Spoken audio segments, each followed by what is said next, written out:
Saya bercakap berdasarkan beberapa perdebatan yang berlaku di negara kita. Perdebatan mengenai maksud ayat-ayat Al-Quran, sama ada kepada yang percaya atau tidak, sebenarnya tidak banyak memberi manfaat. Maksud saya, orang ramai sering menjadikan isu-isu ini sebagai bahan perdebatan di media sosial, di televisyen, tetapi sebenarnya, kebanyakan perdebatan itu lebih banyak unsur pertunjukan daripada isi kandungan. Berdebatlah sebanyak mana yang anda mahu. Selepas satu ketika, nafsu perdebatan itu sendiri mengatasi ayat-ayat dan maksudnya sehingga tiada lagi makna yang tinggal. Sebaliknya, saya rasa adalah lebih tepat jika kita lakukan sesuatu yang berbeza.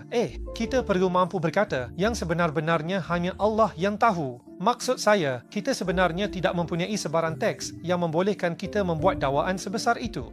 Teks ini dipenuhi dengan ayat-ayat yang menunjukkan kepada kebenaran. Dan kita bukan percaya kepada ayat-ayat itu sendiri, tetapi kepada apa yang ditunjukkan olehnya. Kita juga perlu memahami apa yang dimaksudkan oleh ayat-ayat itu melalui tafsiran. Bagaimana lagi kita hendak memahaminya?